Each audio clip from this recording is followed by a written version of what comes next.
When I started in the grain industry in the 70s, there was a great deal of disdain, distrust for the Board of Trade price discovery process. Farmers thought it was definitely being manipulated, that people were making money off of their backs. I can tell you that's a whole different attitude today. Part of that is the farmer has been elevated more in terms of an equal role and efficient, cost-effective access to the market, not only in terms of executing trades and order fills, but also in terms of just information. He is driving around in his combine, he's watching the news as it unfolds. What prompted the Farm to Table project? I'm in an over 55 community at Webb in just outside of Nashville, Tennessee. And I had polio when I was 11 months old. And I did a presentation called Polio, a history where we are today, and a journey through the discovery of the polio vaccines. In any event, it was very well received. And the dean of the Webb Academy here asked me, hearing that I had just retired from the grain markets, he said, would you do something on the grain markets? Your presentation was very well received. And so I started working on this, basically last December, and have really had a lot of fun with it. I've reached out to over 24 of my contacts inside government, inside R.G. O'Brien, farmer contacts, and multiple contributors who have really helped a lot. And so this is really somewhat of a collective effort, but with a little bit different approach, as opposed to speaking before a very informed veteran commodity audience of producers or risk managers. This one had to be a little bit more consumer oriented, enough detail to make people interested, but not so in depth that I, glazed over people's eyes. So I think I've succeeded in doing that. I went through several reviews before family, friends, small groups, ex-merchandisers, ex-processors, and they were very helpful in making suggestions to distill this down into what you're about to see. So where does it begin? It's a timely topic right now with U.S. food spending as a share of disposable income at a 3-decade high. That's certainly been in the news a lot about what we're paying for grocery prices. But in terms of showing some comparisons, China is paying 20% of their disposable income for food, Mexico 25%, India 32%. And when you get over into Africa, you're paying well over half their disposable income for food. So even though we're paying a lot for groceries, I'm reminding my audiences that we are blessed to be living in a very productive food basket, so to speak, of the world that has been very dynamic in terms of inventing productivity gains and processing delivery efficiencies that still deliver a lot of value for the dollar in terms of our food. Well, why are grocery prices going up? Well, first and foremost, just let me mention that the farmer only gets a very small percentage of every dollar the consumer spends at the grocery store. And indeed, U.S. inflation has been a driver here since January 21, up 18%. Grocery prices are up even more than that, 21%. Increasing at the rate over the last 3 years at 7% a year.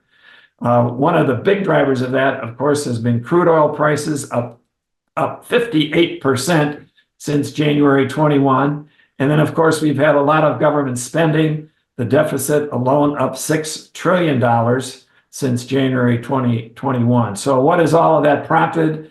11 rate hikes by the Fed. And of course, the biggest grocery price gain was in 2022, and we had a lot of things converging in that year. Not only the Ukraine war starting, but we had the avian flu, and of course, that was the year with the biggest up in the crude oil rally. Well, let's just talk about each of those individually. Since in the Ukrainian war, you recall in 2022, wheat went over $12 a bushel. Well, now it's down to $5.50. In 2022, we had the avian flu pushing egg prices near $5 a dozen. Now they're back down to about $3 a dozen, still above where they were before the pandemic at $2 a dozen, but way down. What is still sticky? It's this crude oil rally. It is still very much with us, and that is still an underlying supportive factor for grocery prices. What does USDA say for 2024? They think we're going to have a more stable price outlook. Again, we've been increasing at the rate of 7% a year. The last 3 years, USDA says will be less than half of that in 2024. They're looking for just a 2.5% gain in grain prices. China.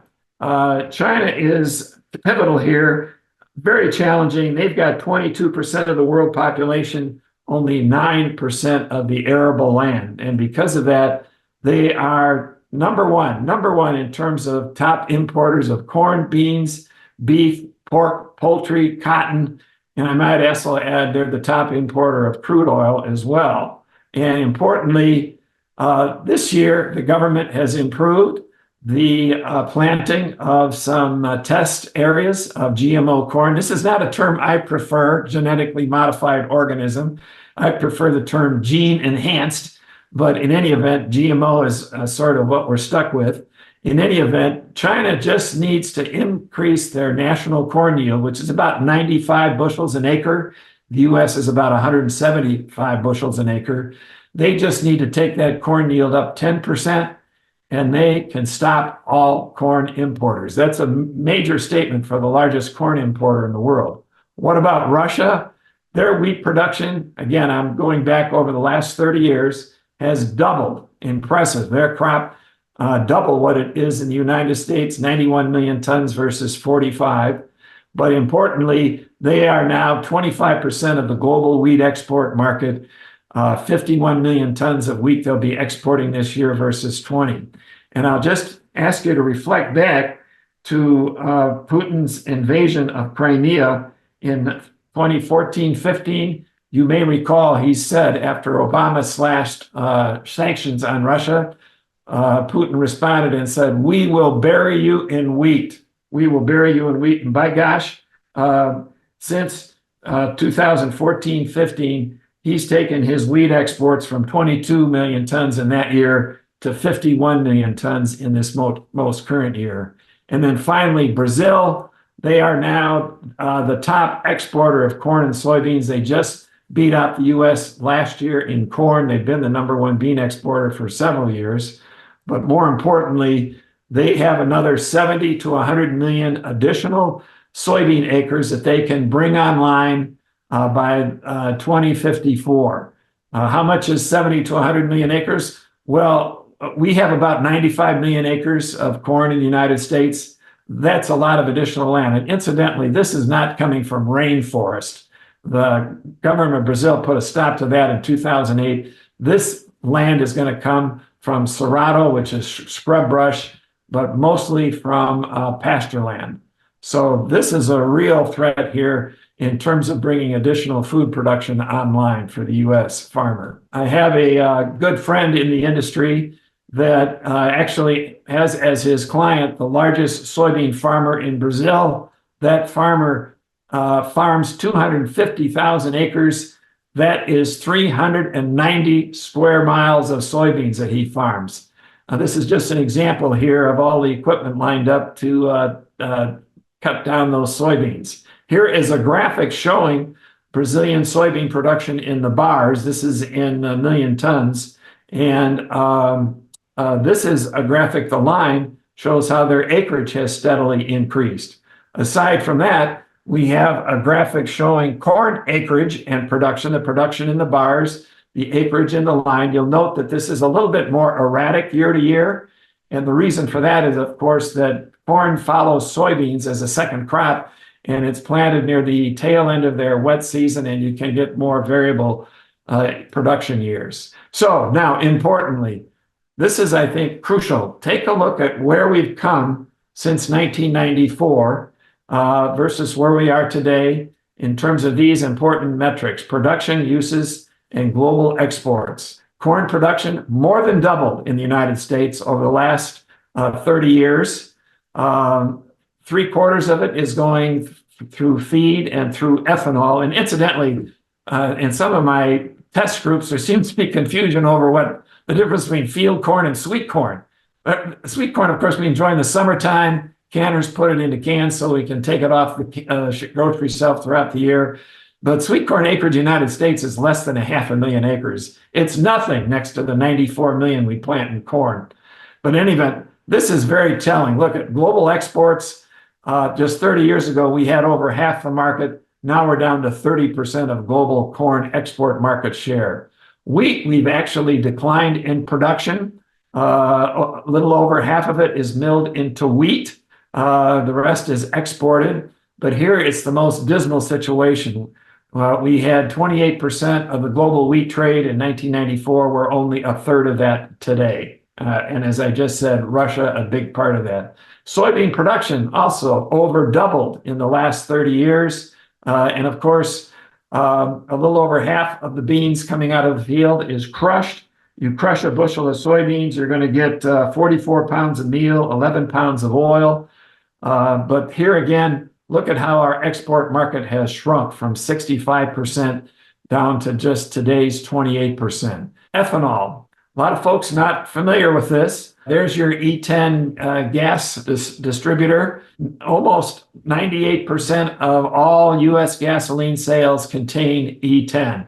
What is E10? Basically, it's corn ethanol blended into RBOB, into full pure gasoline. And it's a huge part of our U.S. usage. 37% of U.S. corn usage is going into gas tanks. And incidentally, your mileage on your E10 is about 3 to 4% below pure RBOB, pure gasoline. So every 30 miles you drive, you're losing about 1 mile a gallon because you got E10 in there. And when a bushel of corn comes into an ethanol plant, they're going to get about 2.7 gallons of ethanol out of that bushel of corn. Here's what a bushel of corn looks like. And so let's put this into everyday terms. Let's take a 14-gallon Honda CRV, and you fill up a tank with gasoline that contains E10. You're basically putting in about a half a bushel of corn into your gas tank. Just a little quiz stuff here for fun. Can you name the crop used in perfumes and makeup? It's also used in peanut butter. Well, the answer is corn. Can you name the crop used in shampoo and vitamins? It's also used in candles. Well, that crop would be soybeans. Can you name the crop used in hair conditioner and golf tees? This one probably surprised me the most, golf tees. It's also used in detergents. Well, that is wheat. So farm to table is also farm to the bathroom, farm to you're having your vitamins in the morning, farm to the golf course. So here is a graphic showing U.S. corn yield. Again, this 30 years, what's happened in the last 30 years, the U.S. corn yield is up 55 bushels an acre. Unbelievable. That's a 44% productivity gain. We are advancing the corn yield at 1.8 bushels per acre per year. What's another 55 bushels an acre mean to a farmer today at 440 corn cash? That's another $121,000 for every 500 acres he plants. This is a graphic showing the U.S. corn yield going back to the Civil War. And note here, for decades, we were stuck here, 25, 30 bushels an acre, but then something broke loose in the mid-30s. And here is our corn yield every year since. It's been advancing exponentially. It all started back when Henry Wallace, the Secretary of Agriculture under President Harding and Coolidge, he took a train trip from Washington, D.C. to his farm in Des Moines, or near Des Moines. He was an Iowa farmer. And the train stopped in DeKalb, Illinois. And I showed DeKalb, Illinois. It's 2 counties west of Cook County. It's there in north central Illinois. Well, the DeKalb Ag Association found out he was coming. He said, "Mr. Secretary, would you stop by and talk to our summer picnic?" He said, "Sure." That was in 1923. And in 1923, at that picnic, he issued a challenge to the DeKalb Ag Association. Hybrid seed corn had been around, but nobody had brought it to commercial grade use. And he said, "You guys need to develop hybrid seed corn." They went to work on it starting the next year. They worked on it for 11 years before DeKalb produced its first bag of seed corn. But from then on, with those better yields. It was adopted readily. For 4 decades, they were the leader in seed corn sales in the U.S. And this was their logo. Folks around Illinois, I'm sure, have seen the flying ear, but you might not know why they put wings on that ear. Well, the marketing ploy was, if you plant DeKalb seed corn with its higher yields, we will lift you out of your mortgage debt. And that's why there's wings on the DeKalb seed label. Now, we're not finished with this Wallace family. Along comes Pioneer. Well, Pioneer today outsells DeKalb by a factor of 3 in terms of acreage. And Pioneer was started, interestingly, by Henry C. Wallace's son, Henry A. Wallace. And interestingly, he was also a Secretary of Agriculture under FDR, and he was also the VP under FDR from 1940 to 1945. It was Henry A. Wallace that started Pioneer, and Pioneer, again, the leader today. Interestingly, Henry A. Wallace was considered by FDR to be too progressive. He was very pro-Soviet. Roosevelt kicked him off the ticket in 1944. And of course, Harry Truman joined the ticket for Roosevelt's 4th run at the White House. So here is soybean yield, same kind of dynamic here, an even more impressive yield gain over the last 3 decades, 46%, up 16 bushels per acre. What is 16 bushels an acre? At today's soybean price of about $11.50, that's another 90 grand on 500 acres of corn. So impressive. So this begs the question, what is driving these gains in corn and soybean yields? Had a lot of fun putting this together, talked to a number of farmers. They talked about genetics, GPS. They talked about field tiling, seed treatment, better equipment. They talked about higher seeding rates, the guides to keep the critters away, conservation tillage. They also talk about biologics, field tiling. Very interesting story behind this. Field tiling took off in the United States shortly after 1990. Why? Because in 1990 was the first year that yield monitors appeared in combines. And farmers discovered every time they went over a field tile, the yield monitors on their combines shot higher. It was a big flashing red sign. We need to put out more tile. We need to tile fields that have never been tiled. So in any event, that all started with an introduction of a little bit of new technology in the combine, the yield monitor. And of course, here's a picture of treated purple versus untreated corn seed. The treated seed keeps the critters away in the soil, the birds and so forth. And then if you have a cold, wet spring, that treated seed is going to outlast pure corn seed. New equipment is certainly being cited. More and more farmers, not only tractors, but equipment, are on treads to reduce soil compaction, improve aeration and drainage. And of course, conservation tillage is often mentioned. Here's a contoured farm. Incidentally, soil erosion in the United States since 1982 is down 32%. I can attest to this as a crop scout in the 70s and 80s. You traveling belt-wide, Ohio to Nebraska, North Dakota, down to Louisiana, you would see standing water, you would see poorly drained fields. Boy, you don't see much of that today traveling the Midwest. They've done a great job getting the water off the land and with minimum tillage and so forth. Can grain production keep pace with population growth? Let's do a little review. In the last 3 decades, again, I'm using this 3-decade metric, we have advanced global population 42%, huge increase in the last 30 years. But what has global grain production done? I looked at corn, beans, and wheat over the last 30 years, and I'm not even bringing in rice or milo here, but just these 3 crops are up over 100% over the last 3 decades. What about the future? By 2050, the next 26 years, I'm putting a population gain up about 20%. Some are higher, some are lower. This is my estimate, 1.6 billion. Why are we gaining only 20% versus the last 30 years of 42%? One word, China. China's population is declining versus in this period it was advancing. And historically, global population actually peaked in 1963 when we were advancing 2.3% a year. This is when, in the post-war years, we were worried about whether or not we could even feed the world.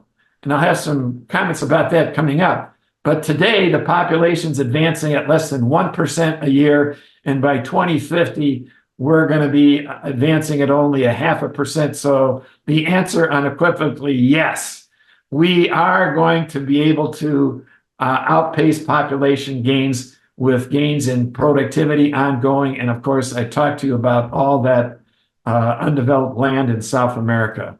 Now, wheat, facts to know, very interesting here. Here's a map showing where wheat is grown in the United States. The winter wheat planted in the fall, harvested the following early summer, and the spring wheat planted in the spring, harvested late summer. But we just don't have two types of wheat in the United States. We have 5 types of wheat. The hard red winter wheat used in breads, high protein wheat. Note my circled area out here in the plains. Then we have the soft wheat grown in the Midwest. Note my circled area in the Midwest. No secret why Kellogg, located up in Battle Creek, Michigan, where they make their cereals out of soft wheat. And then the white winter is grown up here in the Pacific Northwest. And a lot of this is exported out to Asian markets where they love that type of wheat for Asian noodles. What about spring wheat? Well, that is, of course, grown here in the upper Great Plains. Interestingly, 1 in 8 Americans on any given day is on average eating a pizza. It's a very popular food. And then the durum wheat, which is your highest protein wheat, that is for pasta grown in the upper Great Plains as well. These were your top wheat producing states in 2023. Usually Kansas is, but North Dakota edged it out last year because Kansas had a poor crop. Here is a graphic showing the major wheat producers globally. Notice China #1, followed by Europe. When I say Europe, this is the entire European Union, 17 countries. US here is a distant 5th. But I want to make mention here of Norman Borlaug. Many of your viewers may recall this name, some may not, but he developed high-yield, disease-resistant wheat. This is not GMO wheat. This is just combining various varieties of wheat to produce higher yields, more resistant wheat. And because of him, right in the middle of this era when population growth was at 2.3% a year, he was able to double wheat yields in India and Pakistan. Phenomenal achievement. And with that, credited with saving 1 billion lives. And of course, the accolades, be it Nobel Peace Prize, Presidential Medal of Freedom, Congressional all gold medal, all deserved. This is a photo of Dr. Borlaug, thinking about how he's going to interbreed these 2 types of wheat. The Associated Press said of him, he helped teach the world to feed itself. What an incredible achievement. And I was very fortunate at a USDA conference in 2005 to take a photo with Mr. Borlaug, who was very kind, very generous, very humble. This was, again, when he was age 91. I was 57. He actually looks better than I do at age 91. This is Livestock. This was a photo in 1899. This is my great-grandfather, Ferdinand Nagel. This was my grandfather on the horse, my mother's dad. And this is, he's standing proudly with all of his dairy cows. This was a barn that he built 7 years prior in 1892. It's still standing today. I grew up on this farm. It was in the family for 4 generations, just recently sold when my mother passed. But in any event, I thought it would be interesting to go back and look. And he paid for this barn purely through dairy operations. To go back and look at, well, just how much did a milk cow give you in the year 1900, about when that photo was taken? And my grandfather was getting a little less than 1.5 gallons per day out of that cow through hand milking, which took 20 to 30 minutes per cow. What do they get today per cow? They're getting 7.7 gallons per day per cow. And of course, they're doing that with automated milking machines that are less damaging on the cow, and they're pulling that out twice a day, sometimes 3 times a day. Those milk machines will empty and utter in 4 to 5 minutes. What is driving those gains in dairy cow productivity? Well, certainly breeding, better feed formulations. You look at any of these YouTube videos, they talk about cow comfort. They're very proactive. They don't let these cows get sick. And then finally, the milking machines. They're just incredibly automated machines. Now, a dairy cow impressively consumes 110 pounds of feed and 35 gallons of water per day. So do the math. What does that mean when you pull a gallon of milk off the shelf at Kroger's or Walmart or Publix? Basically, to produce that 1 gallon of milk, that farmer fed that cow 14 pounds of feed and almost 5 gallons of water. So even though your gallon of milk costs over $4 a gallon, I would still maintain it's a heck of a bargain. A lot of data on this chart I'm going to take you through carefully, but I think it's very telling here. It shows domestic meat supplies in terms of per capita use. This top line is chicken. This is since 1990. Today, we're using per person per year, we're eating 98 pounds of chicken. We're eating 57 pounds of beef. We're eating 50 pounds of pork. And we're eating 20 pounds of fish. I don't show the fish line on this graphic, but I did look it up. So what does all this mean? Well, since the year 2000, and that's where I have the line here in the graph, just since the year 2000, we're eating 23 pounds more chicken per year per person. Our beef use is down about 11 pounds per person, and our fish use is up 3 pounds per person. So adding together chicken, beef, and pork use since the year 2000, in 24 years, our use is up 11 pounds per person of those 3 livestock commodities. So we're eating very well in the United States. Now, some insights on livestock. I think the shift to higher chicken use triggered in part by higher beef prices, but also what fast food outlet can you name today that doesn't offer a chicken sandwich? In terms of beef prices, they're probably going to stay firm the next 2 to 3 years because we're at a cyclical low in the cow herd. In terms of the hog expansion, I have a relative that farms grain and hogs in Western Illinois. The last hog barn he put up was $600,000. Today, he said that same building cost him $1 million. He put that last hog barn up at 3% interest. Today, it's over 7% interest. He can't afford to put up any more hog barns because of the inflated costs now of new facilities. Interesting, who owns the companies that we buy livestock from? Tyson and most of Cargill is still U.S. owned. The largest beef producer, of course, in the world is JBS, that's Brazil. And the largest pork producer in the world, of course, is China. If we're going to increase livestock production in the U.S. and get better margins for our producers, we're going to have to do it through more exports. And there's room to do that.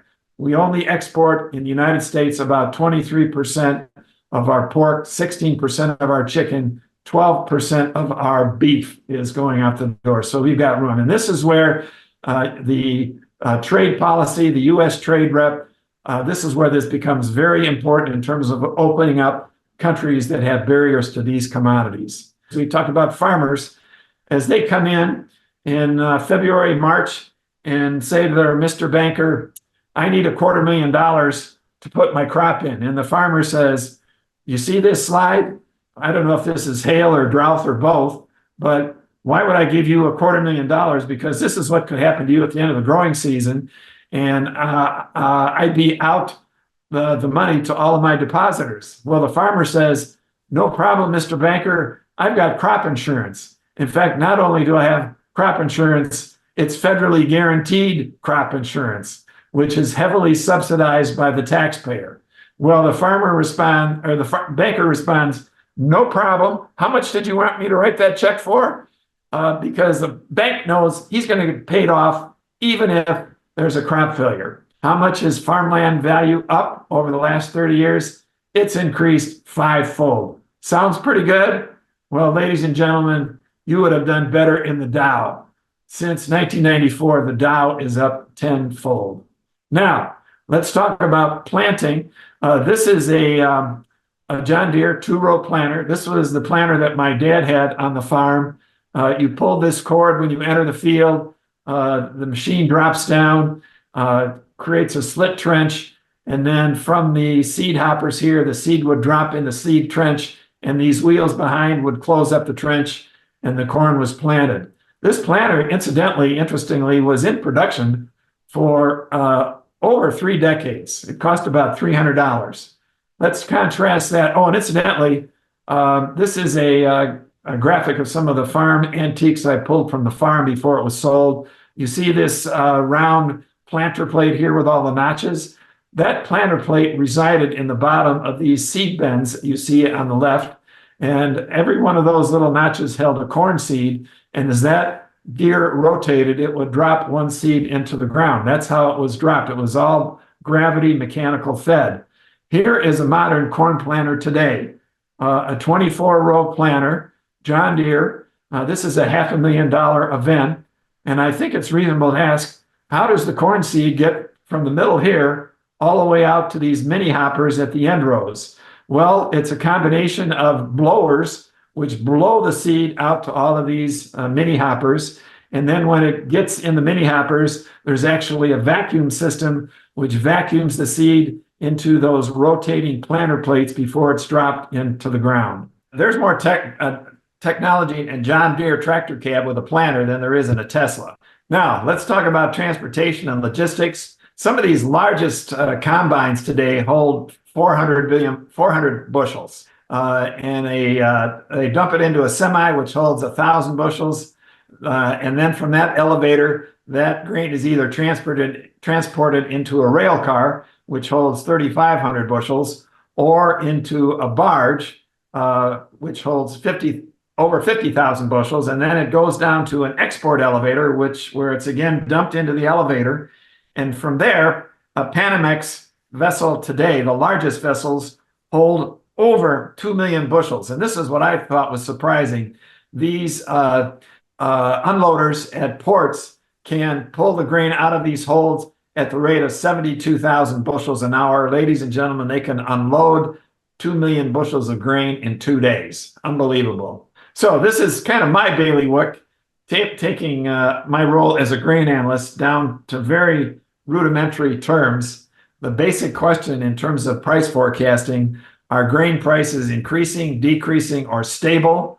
In an oversupply situation, you need to lower the price to clear the inventory. In a short supply situation, you need to increase the price to ration demand. And of course, weather is a very key part of that, as it determines the supply during the summer months. And in our winter months, of course, increasingly because of Brazil's dominance in corn and soybean exports, we're watching South American weather carefully. Here's some trading rules that I think you'll find of interest. When I started in the grain business, I was an avid reader of all things related to speculation, wealth creation, international trade, and came up with a list of over 120 trading rules. These are just a few of my favorites. About facts are priceless. You know, this doesn't work in a marital situation or a relationship, but if you're going to put money on the line, you better be operating on facts and not on somebody's tip.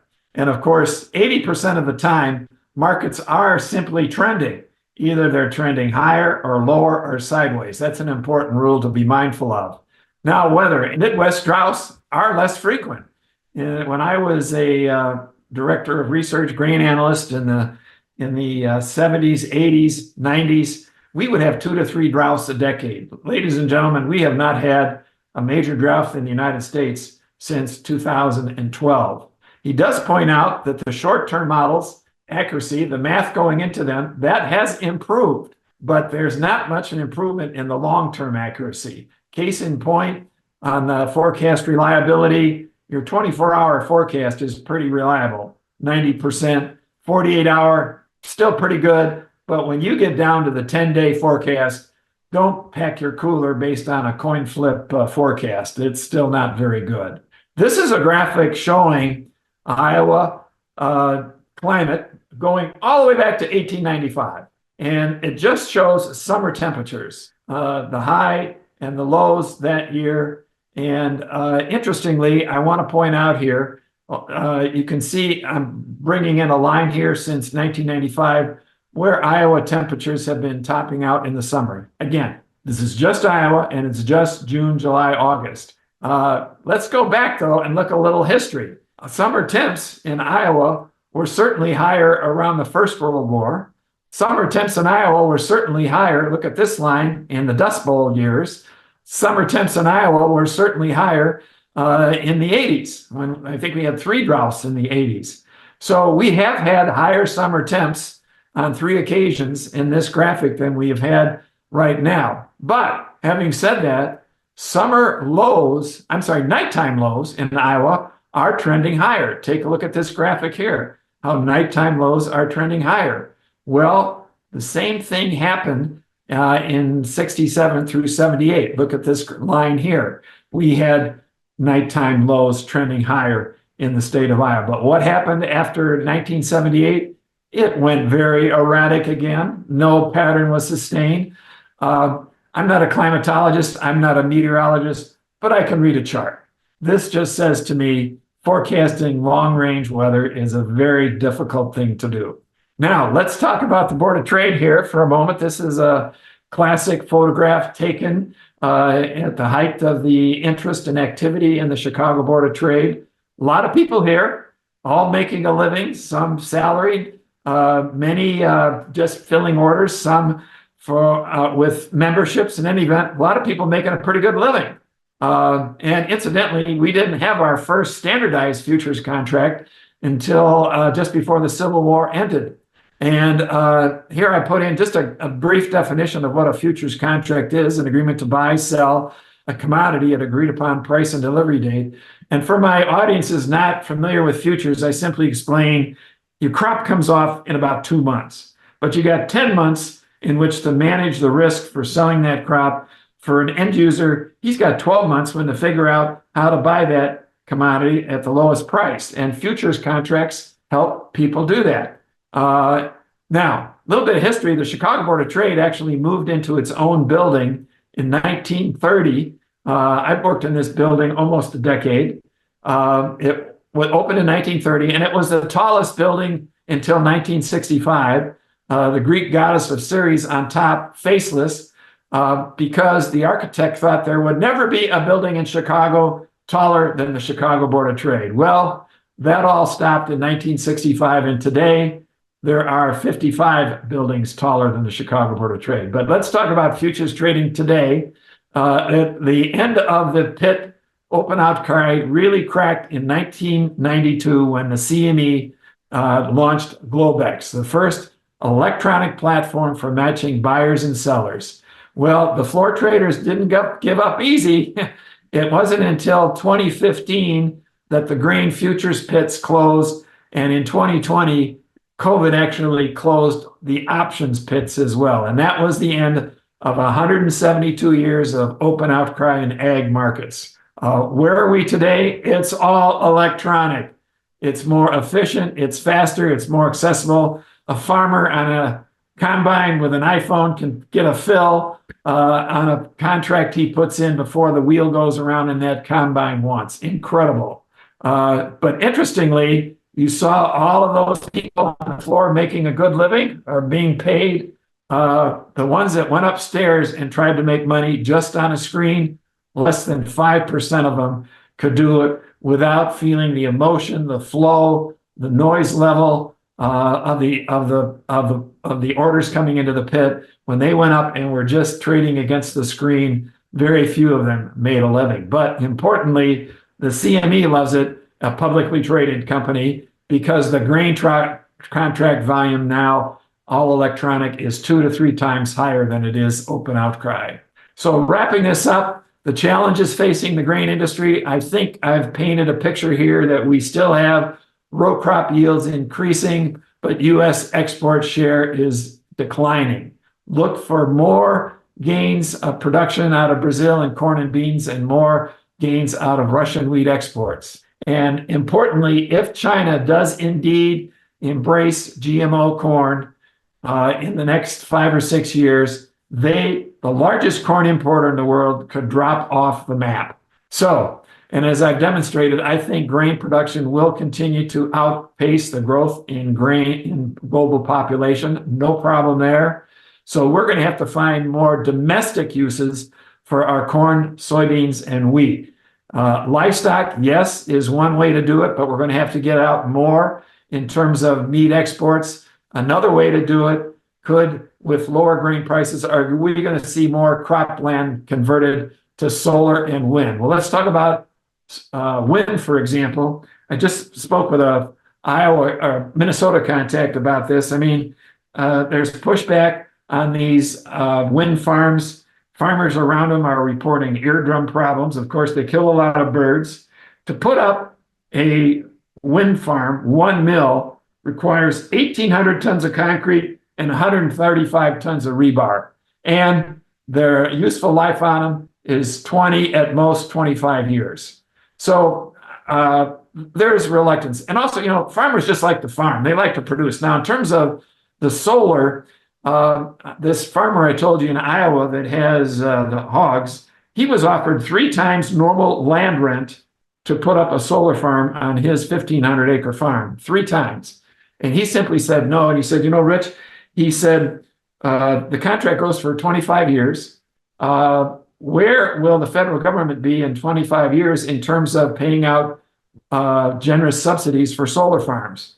After all, depending upon which economist you talk to, Social Security could be bankrupt in anywhere from 10 to 15 years, or they're going to be cutting back on benefits. If you are a congressman or woman and you got to vote between maintaining Social Security or maintaining solar farms, how do you think you're going to vote? I think these are things that farmers are thinking about when they're throwing attractive contract levels, prices at them to convert their farms to wind. So in any event, that is the show that I have. And John, I'd welcome any questions you have. What kind of questions did you get? The organic foods. And this was my answer. I said, John, I said, you know, why is a gene introduced into a plant species? It's introduced to increase the yield. It's introduced to reduce pesticide use. It's introduced to increase nutrition, and it's introduced to increase shelf life. Those are all good things. Now, I'm not here to talk anybody out of eating organic foods. If that's their thing and that's what they believe, go for it. But I will tell you that the USDA, the FDA, the EPA, and the National Cancer Society, the U.S. Cancer Society, have all unequivocally stated there is no harm in eating foods derived from GMO crops. So in any event, it's kind of a controversial subject. It's more of a hot button in China than it is here, because you may recall some years ago, China with some GMO stuff with infant formula was actually causing deaths and disfigurement among infants. Some people were actually executed for that in China, but the sin was that the government tried to cover it up for a while. But I think China is slowly coming around, and that's why this GMO corn acreage is just being introduced on an experimental basis. But I think anything China can do to reduce dependency on the U.S. or Brazil for corn, I think they're going to be moving in that direction. Another question I had was with regards to California.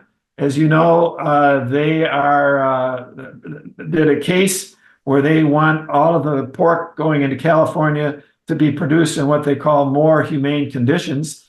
That case went all the way to the Supreme Court. As you know, you may recall the Supreme Court ruled in favor of California, but I just commented that could open a slippery slope. What could be next for California? Are they going to require that all the corn coming into the state be harvested by electric combines? You don't know where all of that ends. But in any event, that's a very dynamic, unfolding situation. But that was another question I had. And another question that I had is this person who actually was familiar with Norman Borlaug.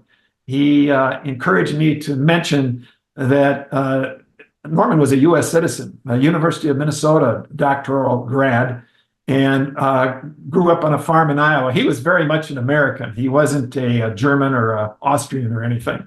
What is the impact of electric vehicles on ethanol? We have not seen much growth in ethanol production, and part of it maybe, I think, is attributed to not only increasing fuel efficiency among gas-powered cars, but also because of, I believe it's 7 to 8% of the American car fleet today is EV. They are obviously not using ethanol.